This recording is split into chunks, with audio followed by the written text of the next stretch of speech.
हा हा हु नाम के दो देवता थे, उनमें अपने तप का अभिमान हो गया। हा हा कहता है कि मेरा तप ज्यादा है, हु कहता मेरा ज्यादा है। अपने तप का, अपने अपने समर्थता का प्रमाण लेने के लिए कि किसका तप ज्यादा है, इस उद्देश्य से भगवान विष्णु के पास गए, ब्रह्मा जी के पास गए। ब्रह्मा जी से कहा कि आप हमारा फैसला कीजिए, मेरा तप ज्यादा है या इसका ज्यादा है। ब्रह्मा जी ने सोचा कि एक को तो कहना ही पड़ेगा, इसका ठीक को नहीं। अर्जुन से कानू कह दिया कि भाई इसका तप ठीक पूरा, इसका कम है, इसका ज्यादा है, तो ये तो सर्प जैसे होते हैं सिद्ध पुरुष, ये तपस्वी, इनमें तपस्या से सिद्धियां आ जाती हैं। एक तो नाराज होएगा और नाराज होते मुझे श्राप देगा, मुझे और मारेंगे गिले। तो कहने लगे देखो महात्मा जी, ना तो मैंने कभी तप किया और ना तप के विषय में मुझे ज्ञान है, आप किसी और से फैसला करवा लो, अब विष्णु जी के पास जाओ।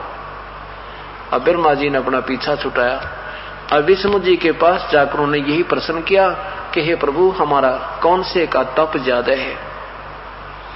अब विष्णु जी के मन में यही आई कि ये दोनों के दोनों तपस्वी आदमी हैं, इनमें सिद्धियां होती हैं, और मैं कहूंगा कि इसका ज्यादा है, इसका कम है, तो एक नाराज होएगा और ये मुझे श्राप देंगे। कहने लगे देखो महात्मा जी, मुझे इतना समय नहीं और ना ये तप हमने कभी इतना किया जितना आपने किया है, तो ये तो वही बता सके जिसका जो इसका जानकार हो। आप शिव जी से बात कर लो। अब शिव जी के पास आए, काफी देर में शिव जी की समाधि खुली। फिर शिव जी से प्रार्थना की कि हे भगवान, हमें बताओ हमारे कौन से का तप ज्यादा है। शिव जी ने सोचा भाई ये एक को तो कहना ही पड़ेगा, तो दूसरा नाराज होएगा। भगवान शिव ने भी तरीका यही सोचा कि इस बला ने टाल दूं। भगवान शिव जी ने कहा कि आप मतंग ऋषि के पास जाओ, वो बड़े तपस्वी हैं और तप के विषय में वही जानते हैं ज्यादा। वो मतंग ऋषि के पास आ गए। मतंग ऋषि बड़ा डिल डोल था, तगड़ा, पूरा बहुत मजबूत, मोटे, बहुत तगड़ी सेहत थी। और दोनों आ रहे थे, उन्होंने देखा कि वो साथ साथ सामने मतंग ऋषि की कुटिया है। मतंग ऋषि बाहर एक वृक्ष के नीचे बैठे हैं, पूरी पाल की पाल, लंबे चौड़े तगड़े। तो कहने लगे, वहां पूछा भी कौन से मतंग ऋषि, तो किसी संत ऋषि ने बताया कि वो बैठे सामने वृक्ष के नीचे। तो उन दोनों ने मन मन में क्या कर लिया, एक ने सोचा काछा हाथी सा पड़ा है वायु, तो दूसरा ने सोचा ही तो मगरमच्छ जैसा हवाई को सूता, मन मन में सोचा अपने में। और मतंग ऋषि के अंदर काल ने उसकी बुद्धि ऑन कर दी कि इन्होंने ऐसे सोचा है। एक सिद्धि मन वृत्ति बतावे, एक सिद्धि ऐसी होती है जो मन में के सोच रखा वो बता देती है। अब मतंग ऋषि की बात सिद्धि ऑन होगी, उसने दोनों के मन की बात समझ ली।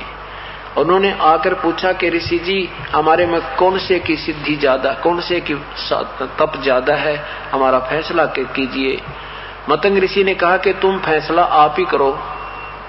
क्या कह रहे थे तुम कि मुझे देखकर तू कह रहा था ये हाथी सा पड़ा है, तू कह रहा था मगरमच्छ पड़ा है, जाओ एक मगरमच्छ बनो, एक बनो हाथी, अपना फैसला आप करो। तो दोनों वहां मर गए, शरीर छूट गया वो 5 तत्व वाला। फिर वो एक हाथी का जन्म हो गया, एक का मगरमच्छ। जब वो तगड़े जवान हुए तो हाथी पानी पीने गया था, मगरमच्छ ने पैर पकड़ दिया, खेचम खेचा, पूरी क्रोचे तगड़े तगड़े हो रहे थे, बड़े मोटे मोटे। तो बहुत रिहर्सल होती रही, 10,000 वर्ष तक लड़ते रहे। अंत में मगरमच्छ ने हाथी को खींच लिया, और हाथी जब मरते, जब बिल्कुल सूंड थोड़ा सा शेष रह गया, पानी घुसनता है, इतना दरिया में गहरा ले गया मगरमच्छ। अब हाथी ने सोचा ईब मर गया। पहले तो अपने हांगे की बड़की चला रहे थे, अपनी शक्ति से अपना फैसला कर रहे थे। फिर हाथी ने याद किया, हे राम, आधा मतलब आधा अक्षर ही बोला था, मरते हुए ने याद किया इसको ररंकार धुन कहते हैं। कहते तभी परमात्मा ने आके उनका छुटकारा करा दिया और दोनों को जो है वहां से उसको हाथी मगरमच्छ के माथे में वो मारा सुदर्शन चक्र। मगरमच्छ ने वो पैर छोड़ दिया हाथी का, हाथी बाहर निकला। तो भगवान ने कहा कि चल भाई हाथी, यानी हाथी वाली आत्मा जो हा हा हु वाले थे, हा हा हाथी बना था, हु मगरमच्छ, कि चल भाई हा हा तू स्वर्ग में। मगरमच्छ कहने लगे है भगवान हु वाली आत्मा कि मालिक ये तो हमारी दोनों की बराबर की लड़ाई थी, ये तो 751 का मुकदमा था, ये किस लिए स्वर्ग जा रहा है और मुझे क्यों नहीं ले जाया जा रहा। विष्णु जी ने कहा कि भाई इसने मुझे याद किया है, कति हृदय है, कति रोते हुए याद किया मेरे को, इसलिए मैं इसको लेने आया हूं। तो मगरमच्छ ने कहा कि हे भगवान जैसे ये आपको याद कर रहा था ना मरता हुआ, तो मैं भी ऐसी करुणा से आपको याद कर रहा था। बेशक मैं मानवश नहीं छोड़ रहा था इसे, पर आपकी याद मुझे भी ऐसे आ रही थी। जब ये आपको याद कर रहा था दया मेरे में आ रही थी, पर मैं अपने स्वभाववश इसको छोड़ नहीं रहा था। आप तो अंतर्यामी है। तो दोनों का ही वो छुटवा कर शरीर और विमान में बैठा कर और फिर वहां स्वर्ग तक ले गए। इनका तो बस स्वर्ग में जाना और आना यह बड़ी बात मान रखी न, इति से में गज और गरा की मुक्ति मान रखी है, ये कोई मुक्ता मकता नहीं। बाकी ये उदाहरणार्थ समझाया जाता है। तो क्या कहा कि इसको निरंकार धुन कहते हैं। ऐसे याद कर मेरे को परमात्मा, जैसे किसी भी इष्ट की साधना करनी है तो ऐसे कीजिए तब मदद करूंगा।